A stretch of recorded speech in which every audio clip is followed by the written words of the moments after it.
It's officially March 20th. Can anyone else believe that it's March 20th? And that we're already almost done with Q1 of 2023?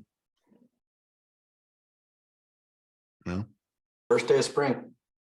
Is that today for real? Yep. Man, it's like 30 degrees here in Mobile. First day of spring. It's a beautiful day. It's like super sunny. Looks all nice when you just look at it. The window's open. Then you step outside. It's like a 15-mile-an-hour wind chill. And easily 40, if not 30. Trickery. April and Ashley, y'all know. Y'all living down here. It's cold.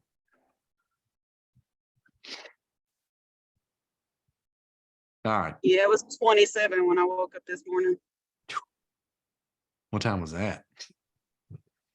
I got up at 6. 6 in the morning. Well, I wanted to take a couple of minutes and see where everybody's at. See if anybody has any like specific, especially since there's only 10 of us, 9 of y'all. Is anyone like struggling hardcore with any one given thing, or you're confused about a topic? I've got part 10 of due diligence that we're going to be going over today, but before that, I want to touch base with everybody before we just jump into stuff, see where y'all are at.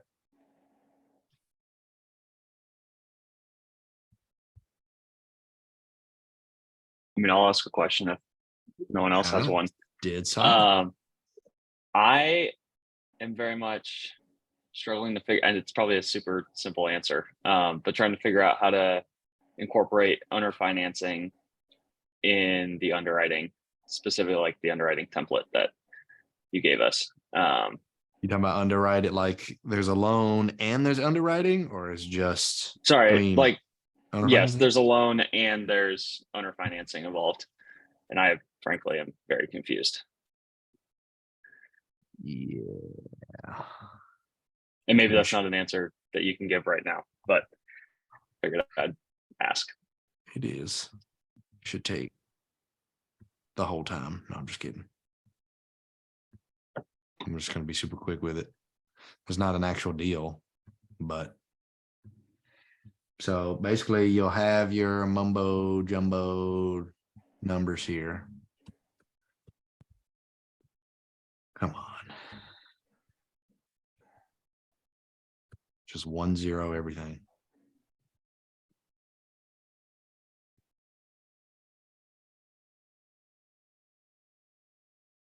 Yeah, make some good cash. Yeah. 9.3, that's what I'm talking about. This is a deal. So then you will go to your, so let's just say 25% down. We've got a 75% LTV on this deal from a bank. Well, let's call it 7. Let's keep it somewhat simple. 70% LTV from this bank. And so 30%, let's say we're trying to go for 100% owner financing. So the other remaining percentage is going to be paid through the owner finance piece. So I'm going to go to my second mortgage tab and I'm going to say whatever that is. So this is going to end up being 0%. So in order to make my financials look correct here, I have to act like I'm paying nothing. Because technically I'm not. Everything's owner financed. I mean, everything's going to be financed. And you're going to have all your acquisition costs, right? You're still going to have your total member needed to close. You're still going to need to bring some cash, even if none of it is the actual down payment. And those will all be the numbers you'll have everywhere else in here. But 0% is what I'm paying. 30% is going to be here, which I will have to incorporate Chia. So actually, we may have to keep that at 30%. Because then what I can do is I can come over here and what's 300,000? Yeah. Now my other loan amount is 300,000 and I really want them to only charge me 4% and it's gonna be a 30-year amortization and they're gonna let me do whatever, 2 years of interest only. So now when I come over to my P&L or when I go to my loans, really, it's all gonna have, well, no, P&L. It'll all have auto populated in here in terms of like what you're having to pay for principal interest. Like it auto shoots itself in from the second mortgage section. So let me make sure I'm telling you this right though. We have 30%. But this is claiming that we have to pay the 30%, but we don't. So if I change this to 0%,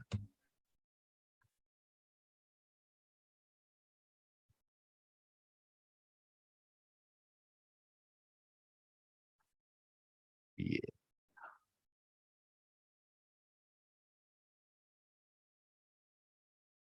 Let's say there's no interest only. We didn't have any interest only here either. So I want to pay principal. So here, try to find the best spot. This is saying my beginning balance is $1 million, which is the case for this loan.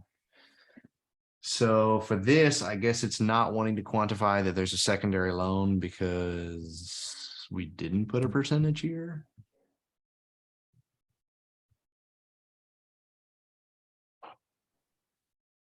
I've done this before, but here I am, G. Now I'm confused. I'm trying to figure out exactly how to do it. This is definitely Reggie's area of expertise. Excel spreadsheets. I'm not the spreadsheet guy. This is the spreadsheet we have. I just implement numbers and it auto populates everything. I just know what to put where. But now I'm going to need to figure this out.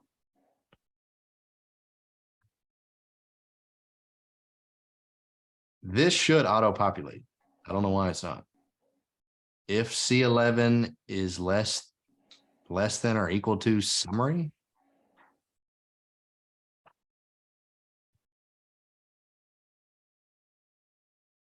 like we could try to figure this all out, but it's going to take too much time.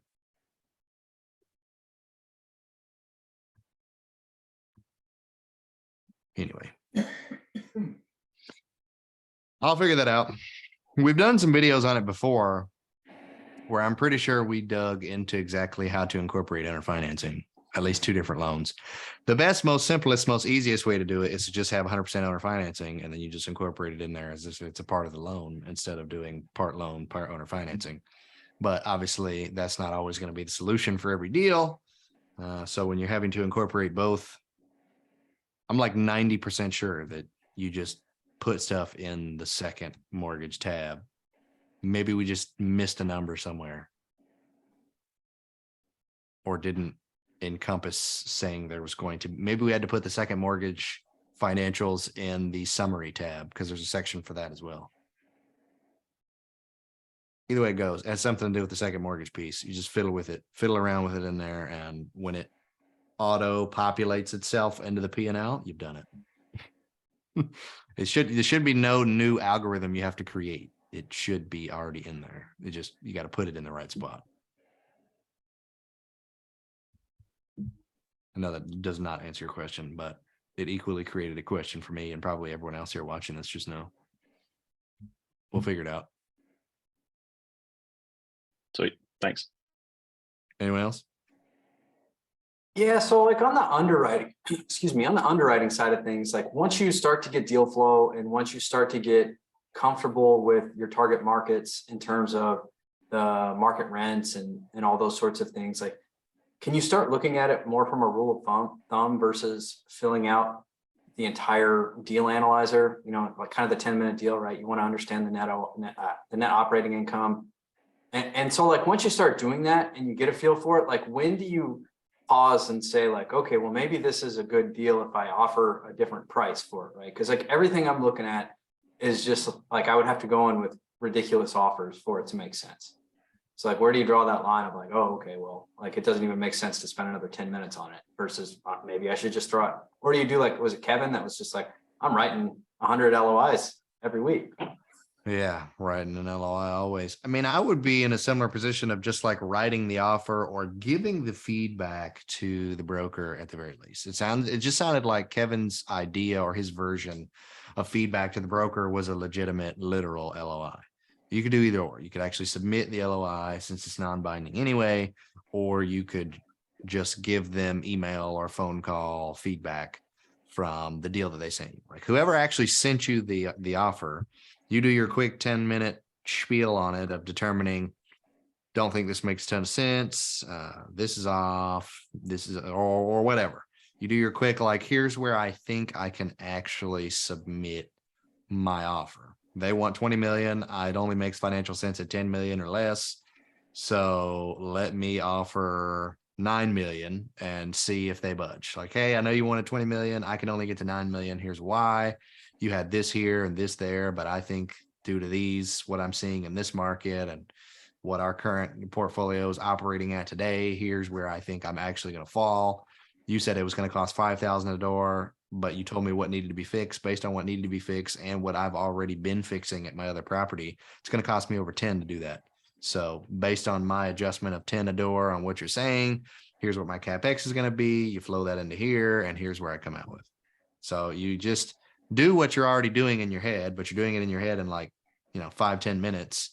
And then you take that 5 to 10 minute thing at the quick analysis in your head and you write it out and send to them as your justification of like, this is really the best I can do. But here's why, not just like I'm lowballing you because I have no idea what I'm talking about. I know what I'm talking about. Here's why I know what I'm talking about.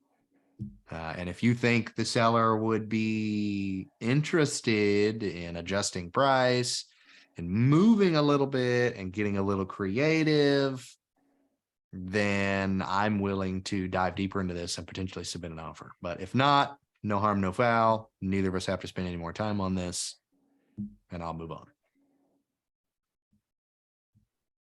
So it's not really like a certain price point or a certain something that's going to tell you you need to spend more time on it. It's going to be the broker or the seller that confirms, yes, there is room for negotiation. There's a possibility here. Perfect. I'll dive deeper. Love to make something happen. If not, no point wasting time. Good. Unless you just want the experience, like the deal's in front of you and you just really want to do the full underwriting just to go through it, then you could do that too. Thanks. So is all you're seeing, JE, that there has to be owner financing in it in the deals that you're looking at? And that's why you're trying to encompass both? Yeah, I mean, in order for it to make sense, that or like an assumable loan, which still functions semi-similarly, in terms of being able to have two different loans, if you will, on the sheet. But yeah, that's what I'm seeing. Outside of maybe one, maybe one deal, if I lowball them to a not quite embarrassing level. What defines embarrassingly low? I was trying to ask the brokers that on Thursday. What defines an embarrassingly low offer? And they kind of like bounced around the question, but whatever. Yeah, this would be 25%. 25% off list. To make, then you're offering too much money. Say that again, Ray. So I read once that if you make an offer that you're not uncomfortable making, that you are offering too much money. Yeah, I've heard that before.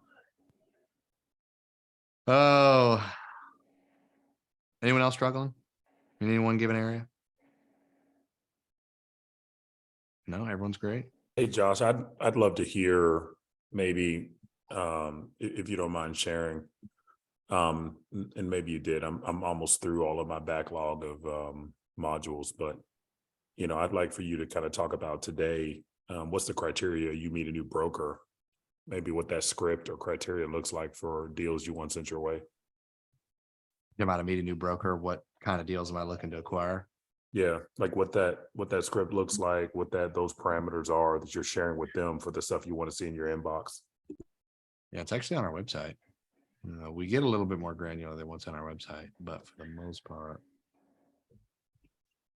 If I pull it up, we call it our focus tab on 3 Beach. So we've got our capital size of up to 50 million. So it'd be, if you send me a deal that costs more than 50 million, not sure I have the, bandwidth or capacity to raise that level of capital or be able to close the deal that size. So up to 50 million is what we're looking for. B or C, I'm starting to lean a little bit more to B, potentially can be an A, or just an A in general. I'm not completely against C by any means, but we have a more stricter criteria of what I would be interested in acquiring if it's C. Not really sure I want to deal with Section 8 anymore, at least in certain areas. Not really sure that we, LIHTC's been good for us because it's not Section 8. It's a different program. It's a little bit of a different kind of target renter network that you have. They seem to be a little bit more polite with your property. So I still like LIHTC. Those deals have still been well for us, but Section 8 is just not where it's at all. And I think HUD kind of bleeds equally into Section 8 in that aspect.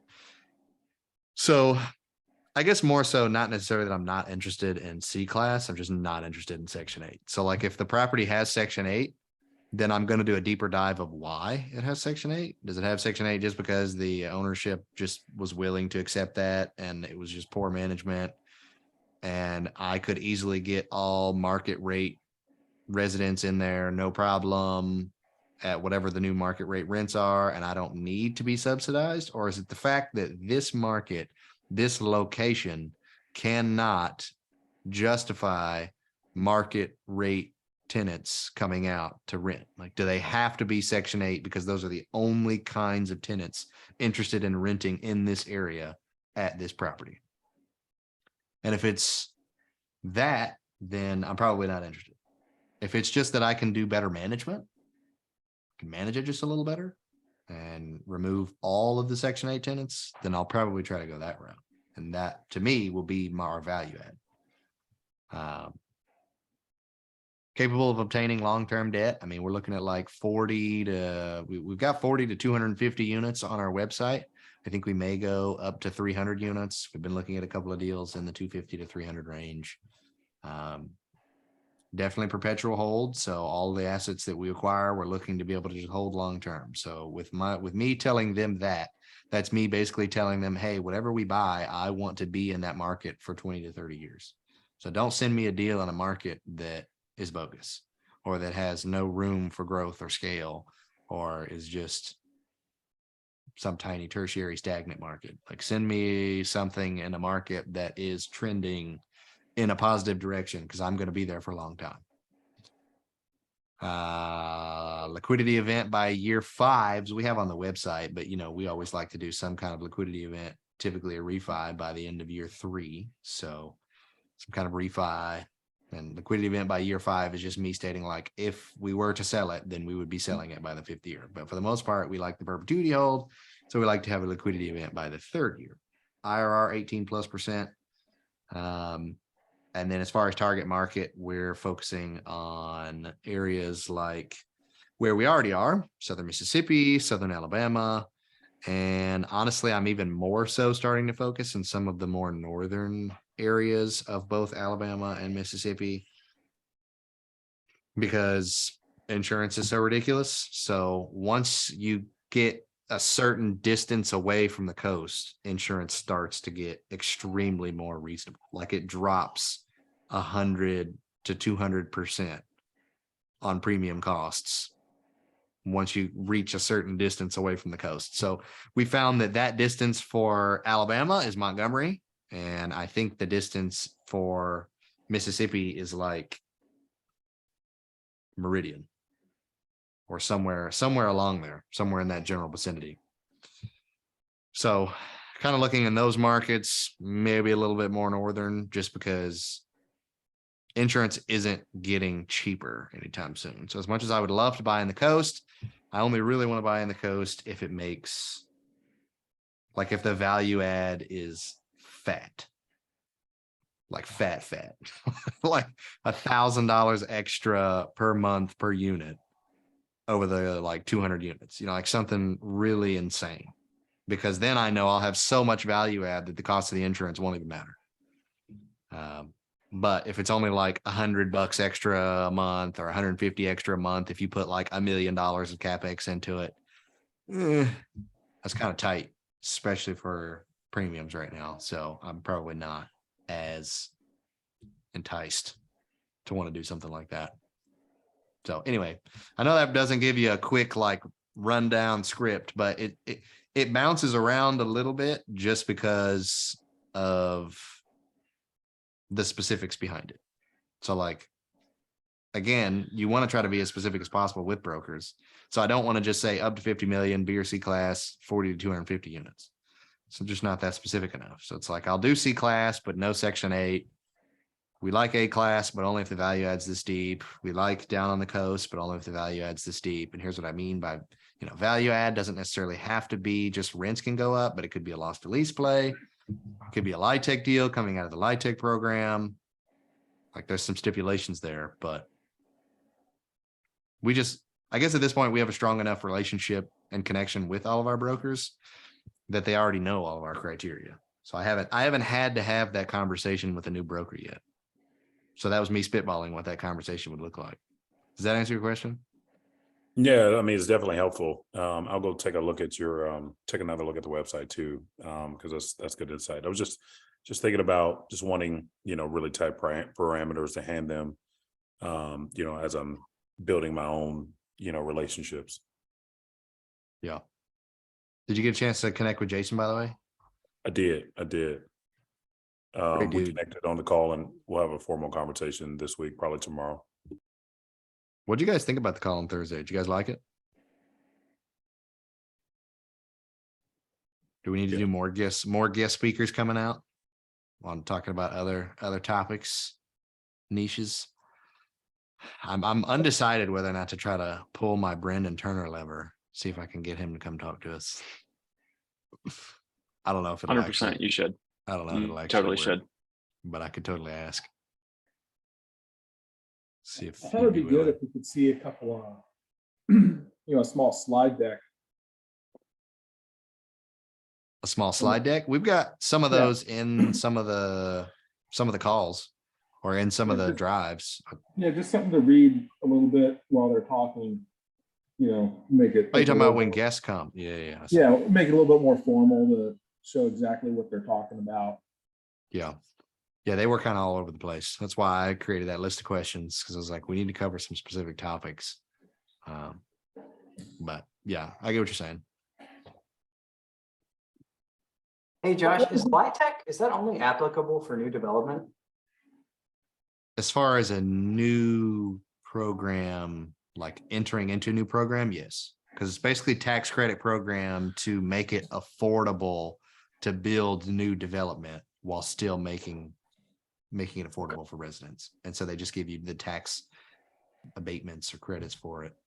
And typically when you go to acquire the asset, like if someone else built it and they built it as a LIHTC, even if they only owned it for a year or two, when you go to transition it, even if there's another like 13 years left in the program, you don't get any of the tax credits. They've all been given to the builder, which is kind of interesting. So even if you buy a pre-existing LIHTC deal, you're not buying it because you really want the tax credits. You would have to be the developer for that. But when you're buying a LIHTC deal that's pre-existing, you're buying it as a loss to lease play, which is the way we've done it, where you've got these subsidized rents. And once the LIHTC period ends, you can take it up to market, which is whatever that delta is, that's your loss to lease play. That's what we've done twice. Chase Park and the Class A asset that we bought in Biloxi. And they've both literally our highest performing assets. We like LIHTC deals. What type of value add do you typically look at for your Class A properties that you're looking at? Like, what's the That's exactly what's what the we're gonna talk strategy about around that? today. amazing. Part 10 of I guess we just go ahead and jump in and then go to more questions afterwards. But part 10 today, due diligence, we're going to be talking about value add. What are the many different ways you can add value, whether that be a class A, class B, class C asset, doesn't matter. And it's going to be, this is a part of due diligence specifically because this is something you're going to want to be determining in your business strategy as you're defining the, this asset being viable and investable and getting ready to start raising the cash, or probably already raising the cash. So we're already recording. So there's a variety of different ways that you can go about actually adding value to an asset. I mean, literally too many to count, although I've tried to count them. So that's what I've tried to do today, is list out as many as I could possibly think. I can guarantee you there are some that are out there, ways to add value that are not included in this. It's not an all-encompassing way to add value, but I tried to cover a lot of the primary ways, and then I tried to get a little creative in some additional avenue streams. What that looks like, how to execute on that, that's some of what I wanted to go over today. So due diligence part 10, value add. Savvy investors are always looking for new ways to add value to their properties by delivering more value to the residents. If you're not looking for new ways to add value, especially during due diligence, you can end up losing over time as expenses continue to climb, competition heats up, and vacancies increase. First, take a look at your existing revenue streams. Are you getting the most out of them? Meet the market. Conduct a rent survey or ask your broker for rent comps to see how your rents compare to your competitors. Deliver great value and charge fair market rent. Typically, you want to assume that you'll be collecting today's rent numbers roughly 2 to 3 years into the future. So looking at this from a conservative / realistic perspective, that's the way we typically underwrite our deals, is just to make the assumption that someone's trying to get in and this thing is blocking my view. There we go. It's to make the assumption that, let's say today, say I'm making $700 a month right now in rent, but I know today, if I could wave a magic wand and suddenly get market rents are actually $1,000 a month. So technically there's a $300 a month delta of whatever you want to quantify that as, lost to lease or just sheer vacancy wherever the asset is currently being positioned. But I know I've got that delta, and I know that market rents are $1,000 effective today because other comps are showing me that that's the case. So I typically like to assume that I'm not actually going to be achieving today's market rate at least for 2 to 3 years into the future. So it's going to take me 2 to 3 years to execute on the CapEx, to complete turns, to renew leases, to get the actual rents up to whatever the market is, which in this case would be that extra $300 a month. So that's typically what you're assuming and how you're meeting the market in terms of where rents are. And this is all stuff we've talked about before, getting those CoStar reports, determining more about your market and that specific asset of where you believe those can be. Fees and deposits. When was the last time you compared your deposit and fee schedule to other properties? Do you know the actual costs associated with related items, application fees, late fees, trash fees? This is all something that sometimes is in a CoStar report. And if it's not in the CoStar report, what you can do is you can actually call that particular property management company, that particular property, pretend like you're going to be a renter or resident, or you can actually just show up if you're local and just ask. When you're asking about different, what is this unit renting for? What is that unit renting for? Why, or how is $1,000 a month? They're going to tell you it's $1,000 a month. That's if you sign a 12-month lease, or it's $950 a month if you sign a 18-month lease. And there's a concession here if you do, like, they're going to give you all the information, right? Because they think you're going to be renting. So they're going to give you all the fee structure and schedule of what all those actually cost, which should help you determine what yours should be or what they already are. Because you'll already know what they already are, or the property manager will tell you what theirs are, and you can determine if other property management companies are charging something similar or if you should be charging more. Add amenities that renters actually want. Don't underestimate the value of time-saving appliances and creature comforts. Many renters won't even consider renting an apartment without a dishwasher or a washer and dryer in the unit. Most apartments have the space to accommodate an air conditioning unit. Space allows, the investment is well worth the extra potential rent. Even upgrading older appliances can increase the attractiveness of a potential or of a property drastically. Sometimes something as simple as a white appliance changed out for a stainless steel appliance can get you an extra $25 to $50 a month. On-site laundry facility. Laundry prices need to be enough to cover your cost of the equipment, maintenance, utility usage, and some properties don't have enough machines to cover the number of residents in the building. This will leave residents using another service such as a laundromat or cleaning service. If you don't want to deal with managing your on-site laundry, consider outsourcing to a third party. CSC is a nationwide provider you may consider partnering with. There's some stipulations on how I feel about utilizing CSC, but they are a nationwide provider and they're the largest provider or third-party provider of things like laundromats and laundry facilities if you didn't want to go out and buy your own. Because one thing you could do if you know you're going to be creating a laundry facility on your own property is just buy all of your own laundry machines. Do all the maintenance yourself and do everything yourself, just like you would with anything else with this property that you're going to own. And then have your own, that just a part of your revenue stream that you're not having to share with anybody. But if you want to save a lot of upfront cost for something like that, then you partner with a third party company that has all this, that's looking for places to put their machines, sign a contract with them. They give you all their stipulations of how that actually operates.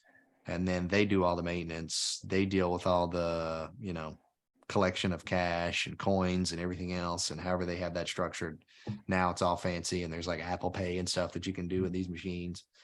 But CSC is notorious for sucking. So maybe that's somewhat of a blanket statement. I've heard they're good with some companies or good with some people, but in our experience, they're notorious for being extremely difficult to get a hold of, difficult to get maintenance out when there's problems. And sometimes it just makes more sense to either A, try to partner with some other third party, which they're really hard to find, especially if you're in a secondary or tertiary market, or B, just create your own laundry facility. Now, the opposite end of the spectrum is screw the laundry facility altogether. You don't want that. You want the in-unit washer and dryer. So add a washer and dryer in all our select units or the hookups in those units. Convenience of having a washer and dryer without having to leave your unit is very appealing to residents. You can either rent the units themselves or just include the hookups. Hookups are when you're thinking about adding that as a value add amenity, it could be a huge value add amenity in the sense that you could potentially get an extra 50, 75, sometimes $100 extra per month just by having the hookup. Depends on the market, depends on obviously the competition. But the hookups are something to be definitely something to pay a little bit more closer attention to when you're thinking about utilizing that as an actual value add. So when you go in, you're looking for an exterior wall or something to actually place them so that you can easily ventilate the exhaust out and you're not having to like dig into drywall, go in through a bunch of different units and try to fish your way out through the roof and do this, that, the other. And that's just too complex. It's going to cost way too much money to utilize that as a value add. It's going to be a value loss instead.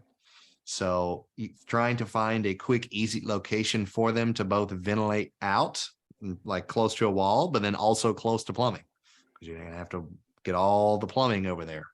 And then you want to look at the electrical panel as well and make sure that the electrical panel can actually withstand the 120 watt situation that you're going to piece together for the dryer. And obviously I'm not an electrician, so you get an electrician to determine all that information out for you, as well as any kind of GC or your third-party company like Heritage that we've talked about, coming out and looking if that's actually going to be viability, if that's going to be a part of your value add. So if it is, not only can you add the hookups, or if the hookups are already there and you're looking for an additional level of value add, then you can actually buy the washer and dryer, put it in the unit, and rent it to the tenant. Some people, there's two different ways to do it. You can actually rent the units themselves individually to the resident as like an option Or you can just automatically include them in all the units and just charge the premium. So charge an extra $25, $50 a month for the unit, including the washer and dryer. Or you can say it's going to be $25 extra per month per, unit that you want. If you want just the washer, it's an extra 25. You want the washer and the dryer, it's going to be 50 extra a month. And that'll basically be you renting. Like, it's basically doing the same thing. Depends on how you structure it, but two different ways to structure it. Depends on what you think is going to be better in that regard. And your property manager may actually have a thought on what they think is going to be better in terms of how to market that, whether or not you want that to be an all-inclusive. Because if you don't include it, and it's an option for them to include, then you can technically say that your rent is cheaper.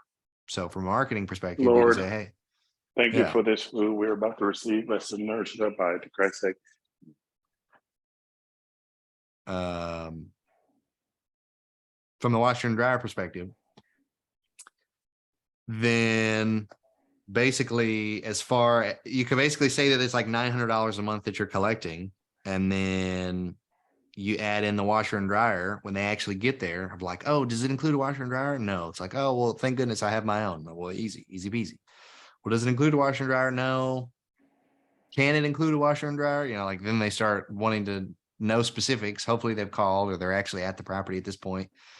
And you say, yes, absolutely, we can include it. Here's the extra premium on top for that. And, an extra $25, $50 a month is typically pennies in comparison to the $1,000 plus that they would have to pay to go out and buy their own and then get it installed and put there. And then if anything breaks, they got to be the ones to pay for it and replace it. So a lot of times, most people are more than willing to pay that. Of course, it depends on the market too. But anyway, additional value add. So number 2, 14, that was just a few. Now there's 14 new revenue streams for multifamily owners. So new ways to add value. Tried to come up with a handful, some of which you guys already know, some of which may be a little bit more creative. So utility reimbursement, REBS model, ratio utility billing system, pass through of utility charges to tenants, whether that be water and sewer, whether that be gas, whether that be electricity. The best way, this is the most simple, cost-effective way to do it.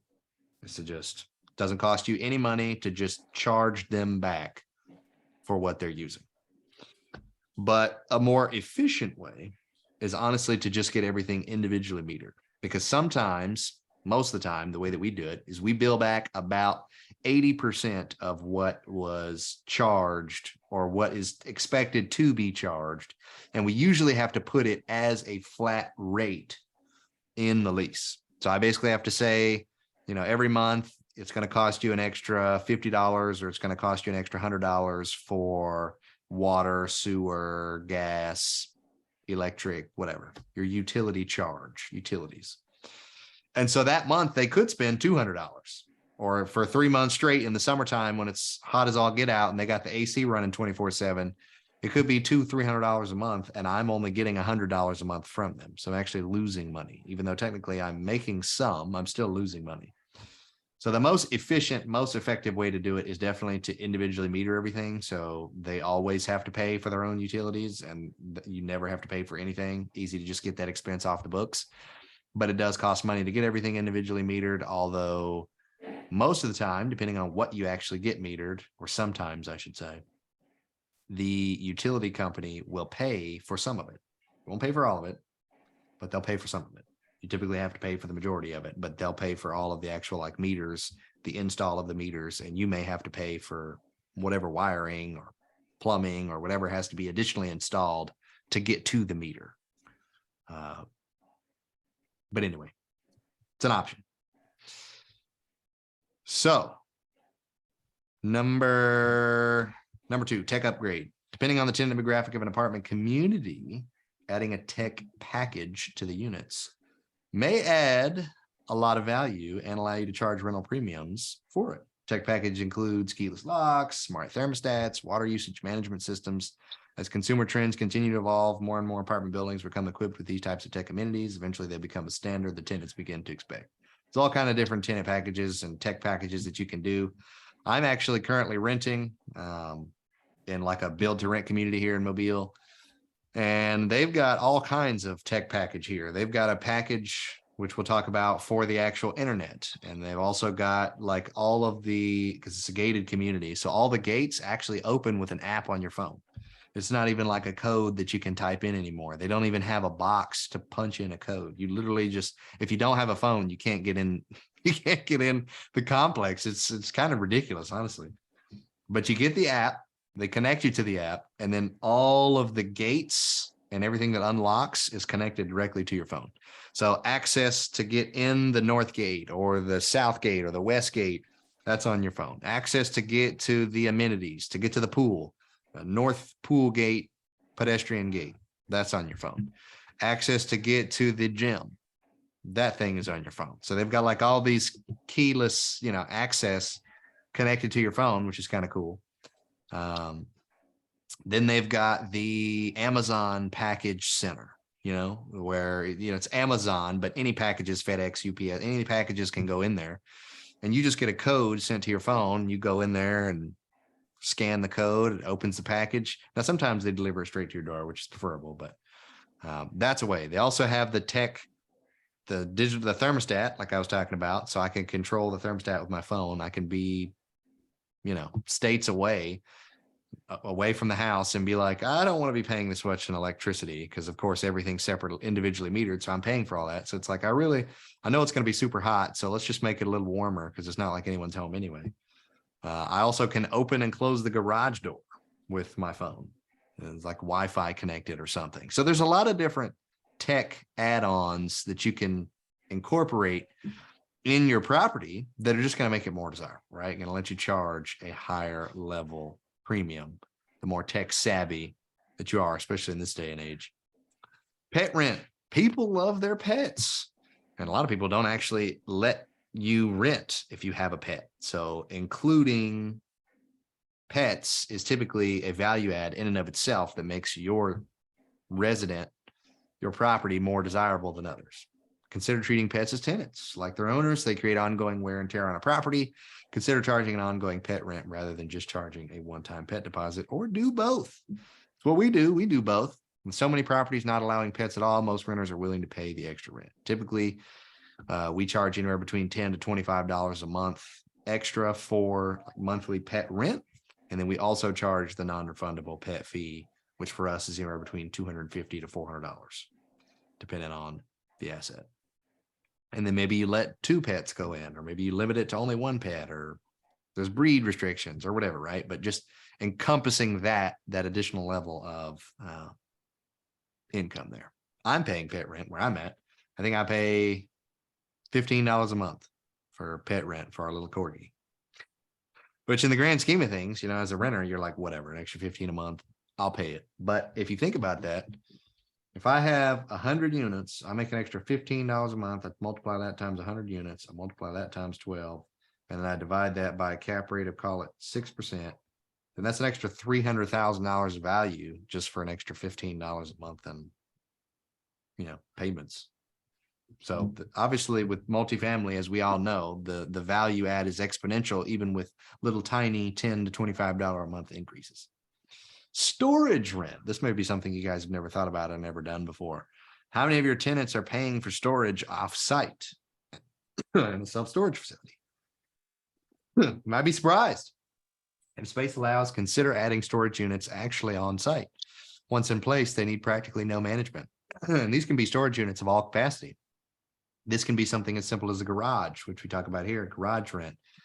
Then you just add a garage where people can park, pay extra for that, throw stuff in there. This can be an actual storage cubicle, kind of like add a self-storage space where it's air conditioned, non-air conditioned, do whatever you want. That can be a level of value add. You can do RV storage. You can do boat storage. Like you could have any level of storage that you think would be valuable at this complex. And you'd be surprised how many people would pay it. I was staying in a community. The community before we moved here, we were staying in an apartment complex, and it was one of those garden style complexes, had 3 to 4 stories at each building. There was like 12, 15 buildings, like 16, 20 some units per building. And they had garages everywhere. And you could pay I think it is an extra like $100 a month or $150 a month to rent a garage. And then of course that's your like premier parking if you actually want to park in there, whereas most people didn't actually use it for parking. They just used it for additional storage. If they just wanted a garage or wanted, they liked working on wood or something and they just wanted tinkering with stuff. Practically no management, right? If space allows, consider adding storage units on site. Once in place, they need practically no management. Storage doesn't really require much of anything, especially if you already have on-site property management. There's usually not anything extra there, especially if this is a non-climate controlled unit. Doesn't really require much of anything. Parking garage rent. Apartment development continues to trend toward higher density buildings. This trend has led to a decrease in the average number of parking spaces per unit. Renters hate the inconvenience and dangers of on-street parking or just long distance parking. Many of them are willing to pay parking rent to secure a dedicated parking spot. Some are willing to pay the extra fee for a designated garage as well, again, which doubles the storage and parking. So you could actually get garages built on there. The way that the old complex I stayed at had it structured, they had like 10 garages in one. And those 10 garages were really close to one building. And then the next building had its own 10 garages that was close to that building. So you can structure it and set it up however you really want to structure it and set it up. Same thing for the parking. You can have primary, like premier parking spots. You could even do like a carport. So whereas they're not necessarily parking in a garage, at least it's covered parking, and maybe the covered parking connects to the walk path to the building. So if it's raining or bad weather outside, people don't have to worry about getting wet. They'll pay the extra for the covered parking. And it's usually not ridiculous. It's like extra $10, $15, maybe $20 or $25, depending on how premier the parking is, how terrible the parking situation is at that location. But people will definitely willing to pay the premium for that. And that's free, right? The garage, obviously, it costs some value add to build the garage and then charge for that, but you get a much larger premium on that, $100, $150 a month. But just like premium parking, you're already going to have the parking pads anyway. Charge an extra $10, $15 for like premium spots, and then just spray paint them with, one spot number 1, spot number 2, and then people pay extra to just be able to park in that one spot. Bike rack rental. I've seen this a couple of times. Depends on how bike friendly, how bikeable your location is. If you're like, midtown or downtown, if you're in the suburbs, probably not as friendly. But if you own a property in a bike friendly city, it's quite possible you have tenants who commute by bike. Secure and covered bike storage or just any kind of bike storage could be quite valuable to those tenants. It saves them the storage space, prevents muddy tire tracks on your walls. Add in a bike wash, maintenance area. You may have tenants for life. Make like a bike maintenance area. Super simple, right? It's like a bench or something with maybe some tools that you have there. Furnished and short-term rentals. We've talked about this before, but this is definitely a huge value add that we've seen in a couple of our properties. The first ever property we ever bought, the 42 unit in Citronelle, Alabama, we had 2 Airbnbs there, and we were getting an additional $50,000 a year in revenue from just those 2 units alone. Whereas our actual rent, like on a unit per unit basis, was closer to like $650 a month. If I quantify $650 a month times 12, that's $7,800 a year per unit, and we were getting $25,000. So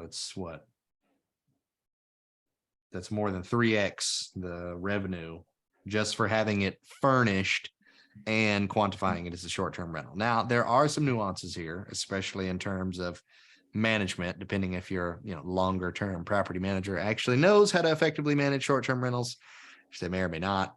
But short-term rentals could definitely be a massive benefit depending on your locale. You could even structure the entire complex as a short-term rental if you wanted to do it that way. You could do the arbitrage model, not even deal with any of the short-term rentals at all if you don't want to.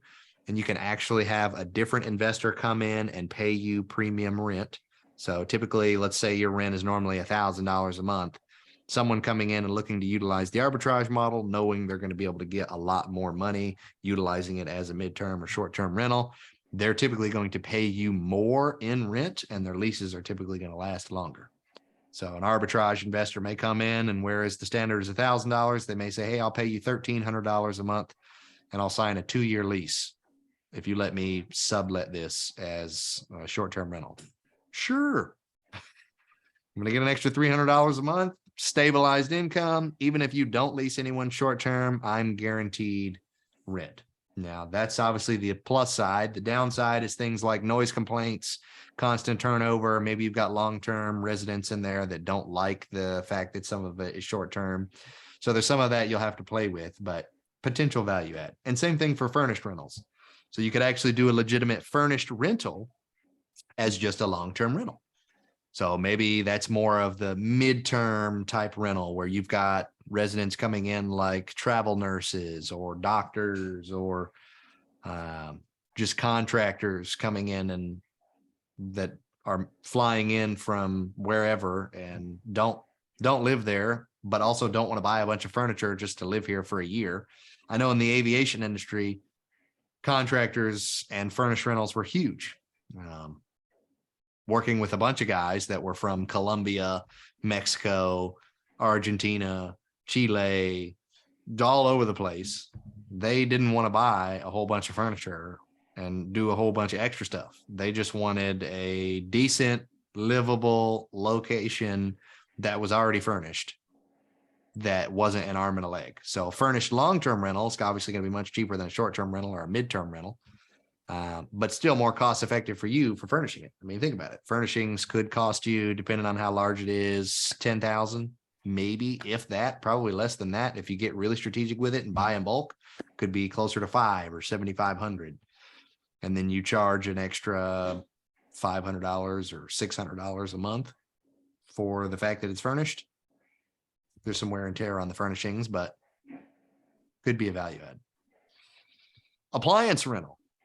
This is actually a very interesting one that I've seen once or twice. We've never personally done, but vacuums, carpet cleaners, really weird appliances, but it's the same. Also, you could encompass appliance rental in with the washer and dryers as well. So things that could be a little bit more usable or realistic.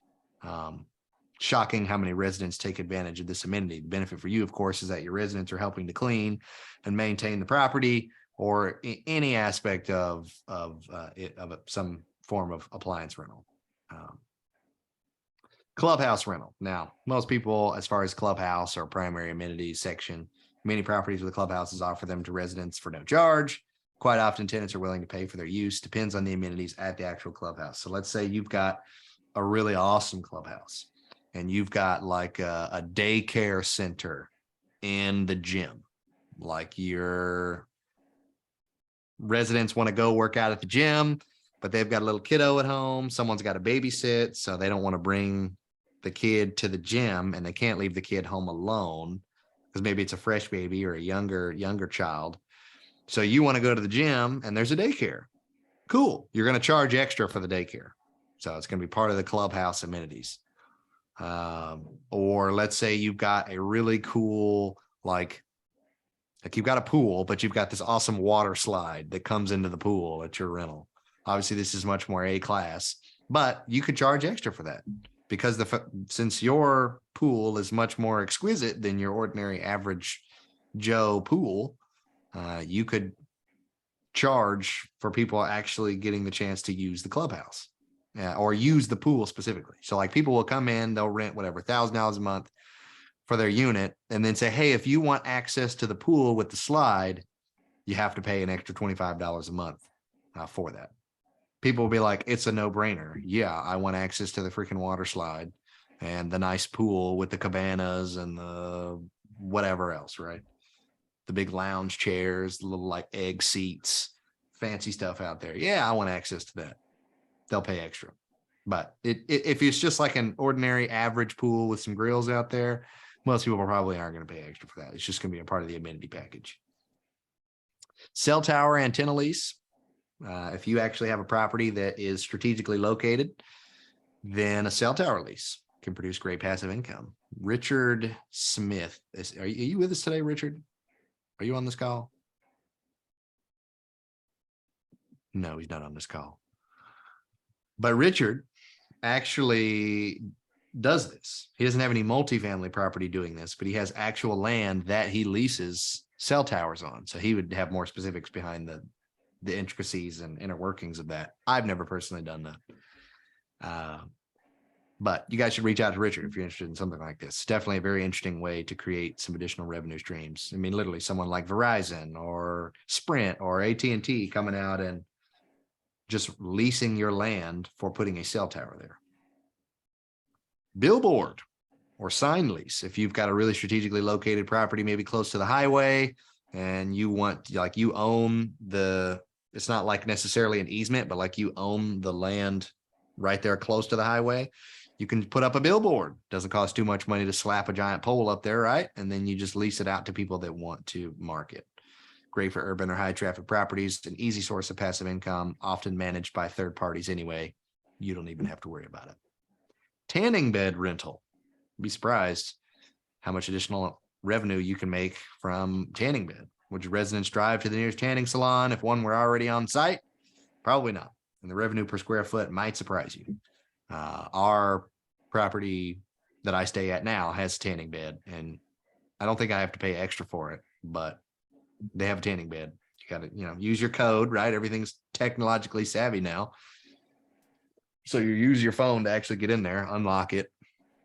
You can actually get on your phone and like set up a time to go use it.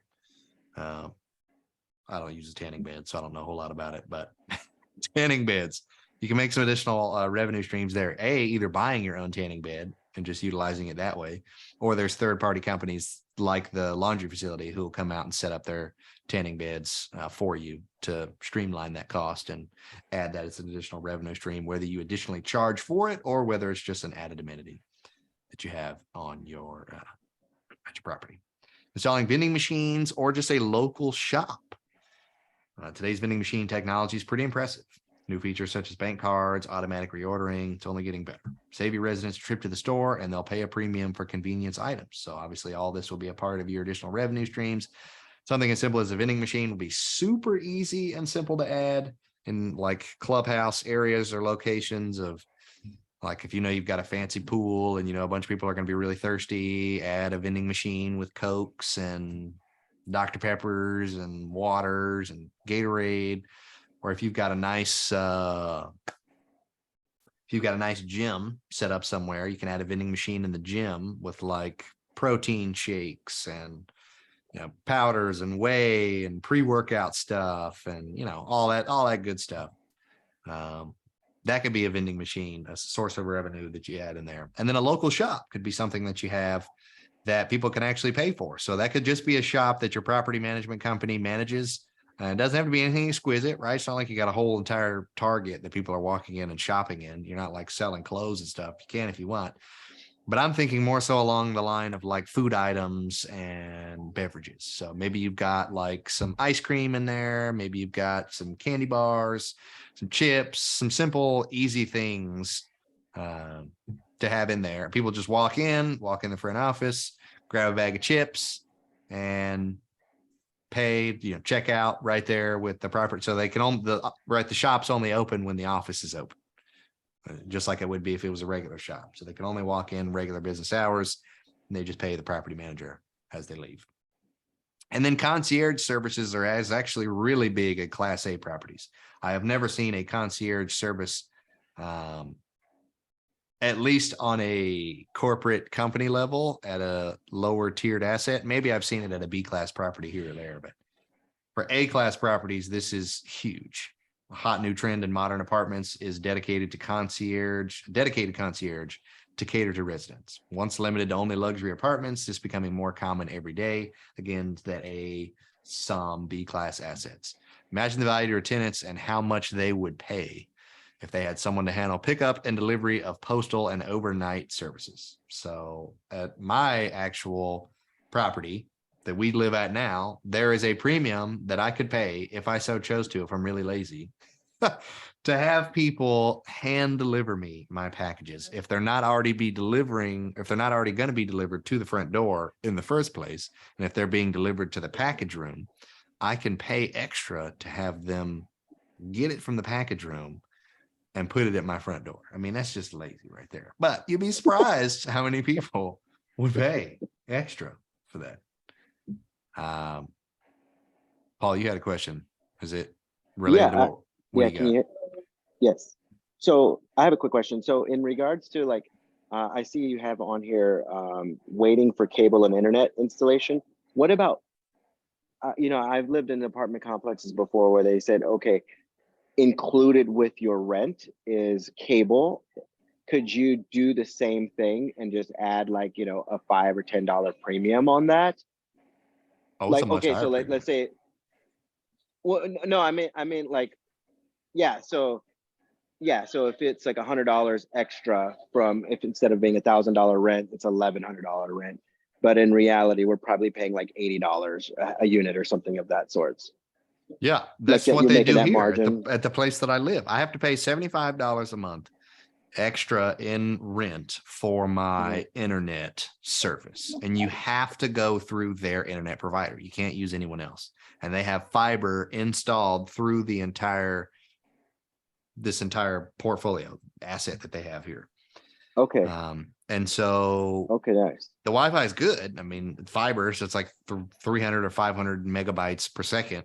But I have to pay through them. So they already have the system set up with this other company. And I think I've asked them before, they pay like $25 a month or something to actually Nice. have the service operating, and they make an extra $50 a month spread per resident. Cause every single resident's going to have Wi-Fi. So an For extra sure. $50 a month guaranteed because they set up that service. Now, obviously there's some upfront cost for having an entire fiber or any kind of internet service provided and set up in each unit. But yes, you can absolutely charge a premium on that, have that all predestined, set up, and structure it that way, especially if you're going to hold on to this for something like the perpetuity model, where it makes more sense over the long-term hold. So would I be as the owner, would I be trying to partner with the cable companies in my area, or is that something I would employ the property manager to do? It would be a third-party company that you would have communications with that specializes in setting, because they're not only just going to set up all the internet for you, but they're also going to service it. So they're going to be the ongoing people that you would call for maintenance problems and making sure that it's functioning. So it'd be a third-party company that'll set it up for you that you'll pay, and then they'll have some kind of like there's 100 different ways you can do it. Probably they'll have some kind of like profit split where it's only a small fee up front to like pay for everything, and then they take a certain percentage of all the profit on top of whatever their baseline requirement is before profit is considered profit. So like $25 a month in ongoing costs, and then they have to get another $25 a month until it's like paid off per unit or whatever. Or they'll just require you to pay all of it up front for all the installation. So it's kind of like them financing it into the profit, or you pay for it up front. Okay, fair enough. Okay, perfect. Yeah. Thank you. Hey, Josh, stepped away for a minute, but one of the questions I had, since you're primarily working in Class A, do all of them come with the EV charging stations? Do all of them come with EV charging stations? Like, are you installing EV charging? Class A, thinking about top of market rents. For Class A only, yes. We have some Class B assets, but in those areas, I don't see that necessarily working. Maybe in some Class B areas, EV charging stations make sense, but electronic vehicles are just naturally more expensive in the first place. So you got to think about your tenant. Are they going to be able to afford an electronic vehicle in the first place? And if so, it's definitely a value. I'd include something like that. One, because there's revenue streams of them actually utilizing the charging station. But two, you're just much more desirable because there are little to no apartment complexes in the realm of multifamily that actually have EV charging stations. So if you're one of the few, all of the residents that are looking to rent in that area that have an electronic vehicle, you're immediately going to be at the top of the list because they can actually charge their car at their place of living and not have to go elsewhere to the middle of whatever to charge it, right? So yeah, it's definitely something you can do. And the structure of that is kind of weird. I've talked to a couple of people about it before, and of course there's different companies that do it, but one company that I was talking to that did it, they pay for everything. So they actually pay for the entire installation. They pay for the machine, they pay for the contractors, they manage the whole thing as it's getting installed. And then they also pay for all of the costs to keep it running. So to keep the machine operating, any electricity that's required to be used, they're paying for. And then they just profit split with you. So the reason that they pay for everything is because, you know, they own it. They want to own it. And then you get whatever the profit share splits are because the EV charging station is at your property. So their incentive to have it installed and pay for everything up front to get it installed is the fact that they know, or hopefully they know, based on whatever due diligence they do, that this charging station is going to be used a lot at your asset. Your benefit is that it's a much more desirable asset because you have one and you get profits from having it there. And the only downside that I see is the time and effort that it takes to get all of that like set up with the company to have them come out and do it. Doesn't cost any money because they're paying for everything. And then it doesn't cost you money to have it there if it doesn't get used because they're paying for that too. And so if it's not used, it's still a functioning parking spot that people can park in. It's not like you lost a parking spot.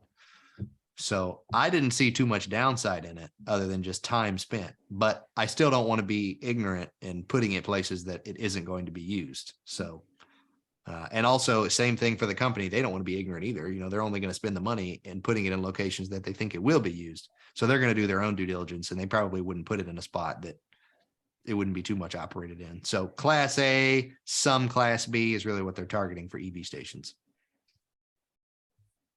Or you could go out on your own limb and buy your own equipment, put it in yourself, do all that if you want to do it that way. But Yeah. I Makes like the free option that still makes me money. Personally. Pet feeding while they're away. Literally the complex itself, you as the owner or the property manager, when people travel or go away, you can actually, just like they're gonna get a dog sitter anyway. Why not you be the dog sitter?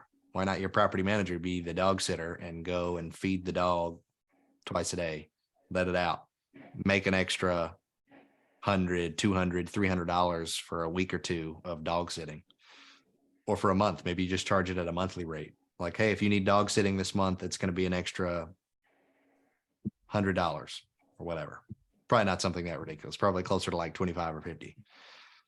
But maybe if you were to do something like that, my thought process would be to structure that more so on a longer term basis. Like if you're ever going to need us to be your dog sitter, then we'll have to incorporate this in the lease and it'll just be an added on cost.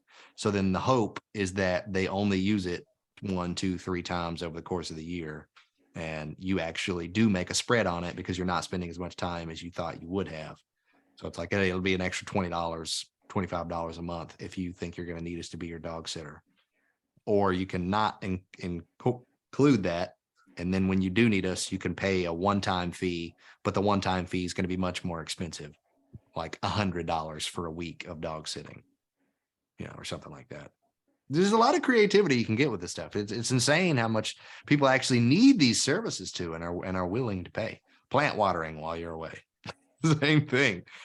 Putting water on plants, specifically, you know, of course, inside their unit. Hanging wall decorations. And by that, I also mean like hanging a TV.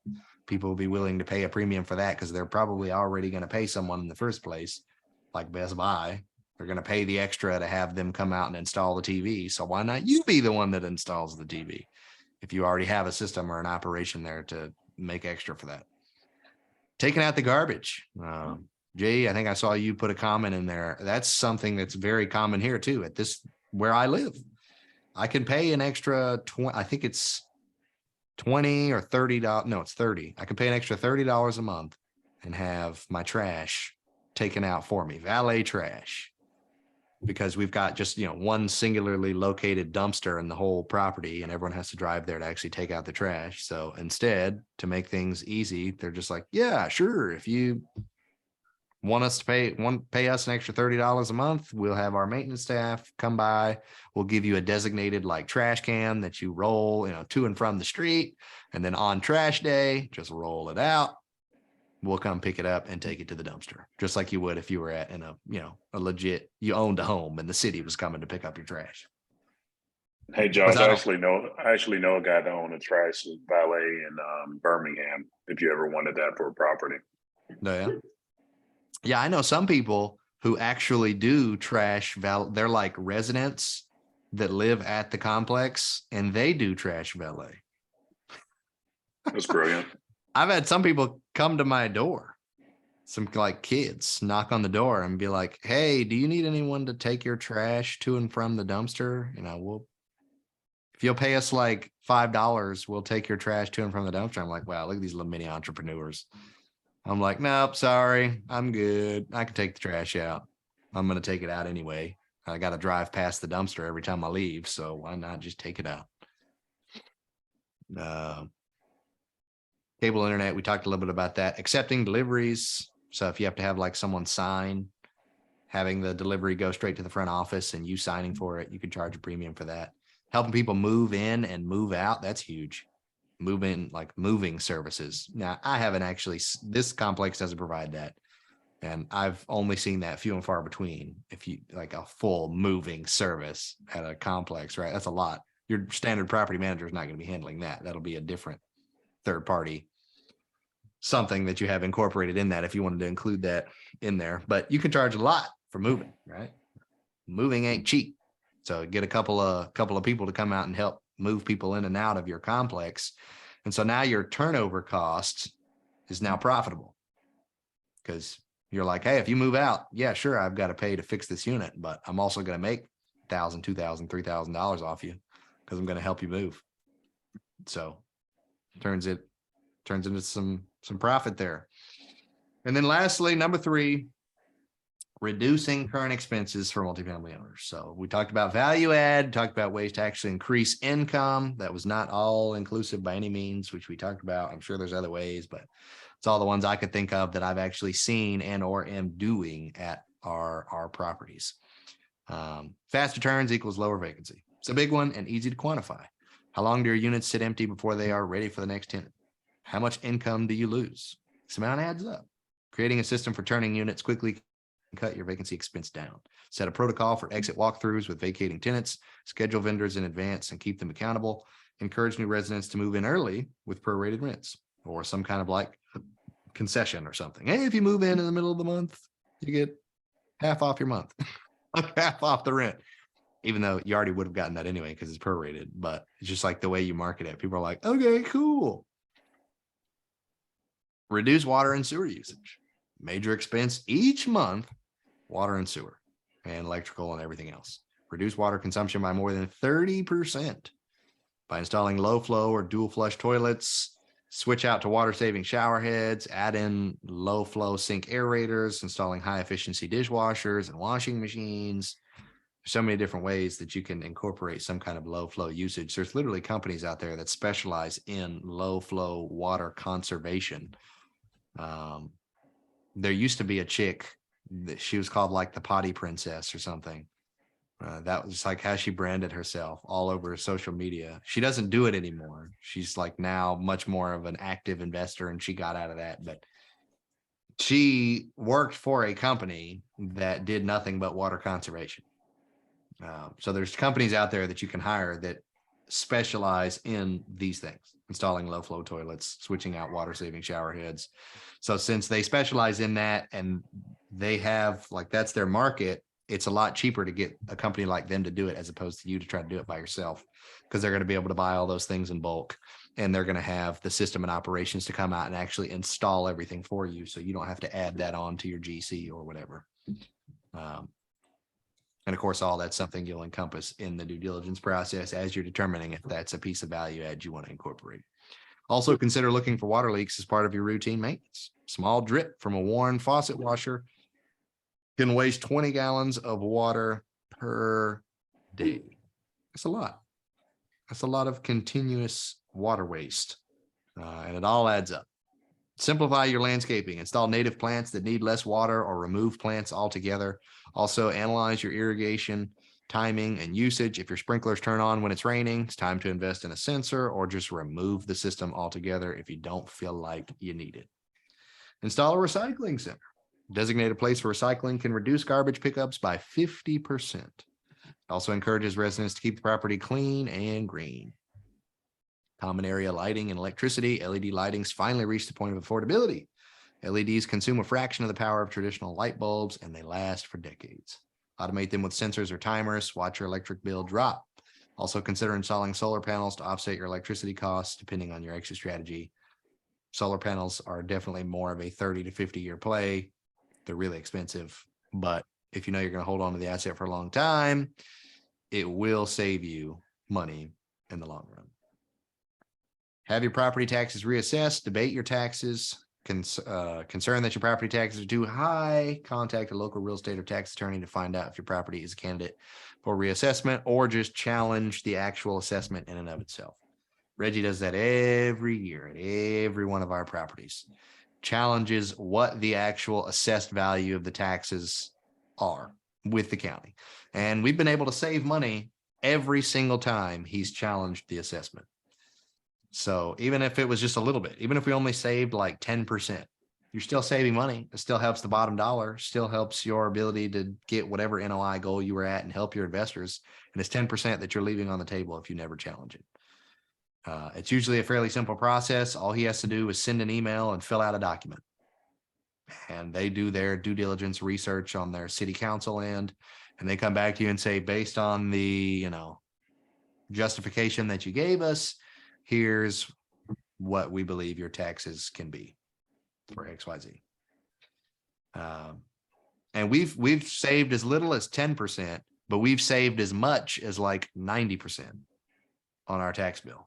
Like the tax bill was supposed to go up, but because we had a rough year, or because it was year one of operations and leasing was struggling and turnovers were bad, and we had this big CapEx plan and this happened and that happened. And because of that, our NOI over the course of the entire year, when you averaged it out, really was significantly lower than where we thought it was going to be.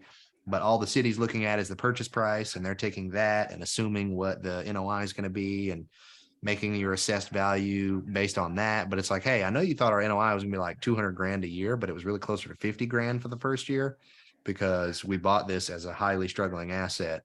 And so we, debated that, challenged it, and saved like tens of thousands of dollars. It may have been hundreds of thousands of dollars in taxes that year just by debating. Have your insurance requoted. Have you taken steps to improve your property? Have you installed a new security system? Have you replaced the roofs recently? Have you installed the low flow water system? You may have insurance discounts available to you. PMs are usually a great resource for insurance connections if you have the right PM. If you got some crummy PM, then they're going to be a terrible connection. And we talked about this a little bit. Cable, internet, telecom agreements. Most residents pay for cable or satellite bundle. Contact your local provider about what wholesale packages you can offer as an amenity. Cost you pass through to your tenants should be less than what you pay. You'll make a profit and your tenants save money. It's a win-win for everyone. And that's it. That is my not all-encompassing list, but fairly large list of different ways to legitimately add value to your property, whether it be class A, whether it be class B, honestly, whether it even be class C. A lot of those things can be encompassed in class C properties, like cost reduction with low flow toilets, things of that nature. But I'm not providing concierge services to a class C asset, right? Certain things just can't be done. And I'm probably not going to do too much of a tech package either with a class C property. I probably only do tech package if it's class A or class B. But anyway, all the options. We got 5 minutes left. And I need some water. Hey, Josh, something to think about for a future meeting is maybe having a contractor or some contractors you work with maybe come talk CapEx. Maybe Like, calculating cost or time frame. Yeah, thinking about maybe, forts appreciation, maybe, even before and after pictures, maybe how they were able to calculate cost per unit in terms of like, what was pre-existing, what was they were seeing in the market, how they decided what the finish and build renovation should look like. I mean, that would be great. It's just tough to find a contractor that we like. Fair enough. That is sufficient that I feel like fully confident in stamping my name behind, being like, you guys should trust what this guy has to say. But I can take a look. I can make some calls. I mean, we've definitely worked with a handful of contractors, subcontractors, GCs. We're working with a GC now for our RV park, but we're only just started working with him. So if he turns out fantastic, then I would love to have him come out and talk to you guys, but that may be a couple of months from now after we start working together.